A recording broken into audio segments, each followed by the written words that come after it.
Hello বন্ধুরা, আজকে নিয়ে এসেছি আপনাদের জন্য নতুন একটা রেসিপি, শসা দিয়ে আলু দিয়ে তরকারি। শসা তো অনেক কাঁচা খেয়েছেন, তো এবার একটু আপনাদের দেখাই তরকারি আমরা কী করে আমি যেভাবে রান্না করি সেটাই আমি দেখানোর চেষ্টা করছি। প্রথমে কিছু চিংড়ি মাছ আমি ভেজে নিচ্ছি, দিয়ে দিলাম একটুখানি লবণ, তারপরে দিয়ে দিলাম একটুখানি হলুদ।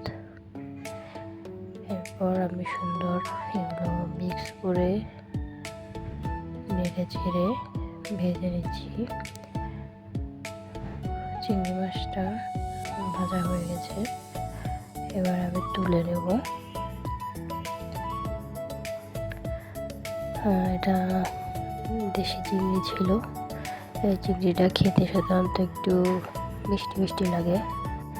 নদীর দেশি চিংড়ি সাধারণত এরকমই লাগে, আপনারা যারা খেয়েছেন তারা জানেন। এরপরে নিয়ে নিলাম একটুখানি পেঁয়াজ বাটা, একটুখানি রসুন বাটা, একটুখানি মরিচ বাটা।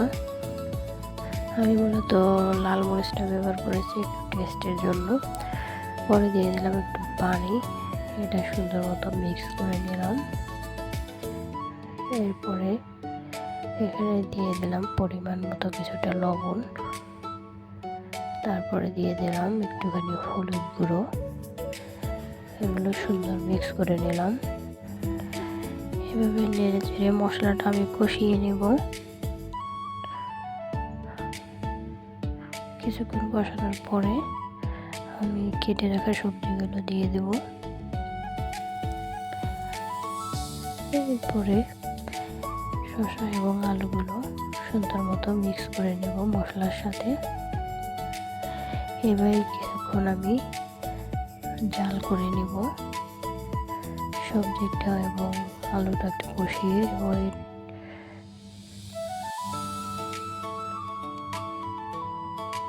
শসা যেহেতু একটু বাড়ি থাকে, তাই আমি একটু করে কষিয়ে দিচ্ছি।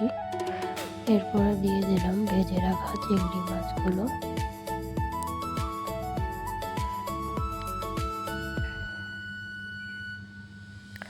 এটা কিন্তু খেতে খুব দারুণ, যারা খাননি তারা খেয়ে দেখবেন বাড়িতে একবার হলেও। এরপর আমি পরিমাণ মতো পানি দিয়ে কিছুক্ষণ জ্বালিয়ে নিলাম।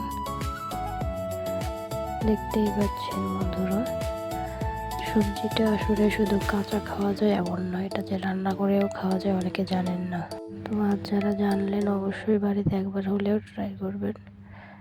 ভাতের হাঁড়ি যদি সব ভাত শেষ হয়ে যায় তাহলে কিন্তু আমার কোনো দোষ নেই।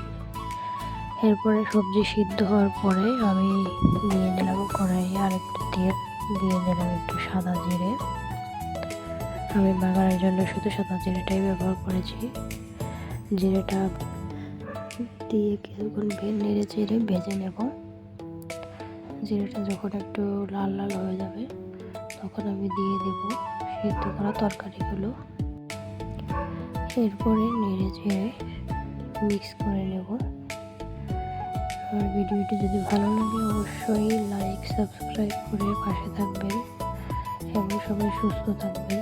আমার রান্নাটা শেষ হয়ে গেছে, দেখতেই পাচ্ছেন দেখতে কতটা লোভনীয় হয়েছে। ভালো থাকবেন সবাই, ধন্যবাদ।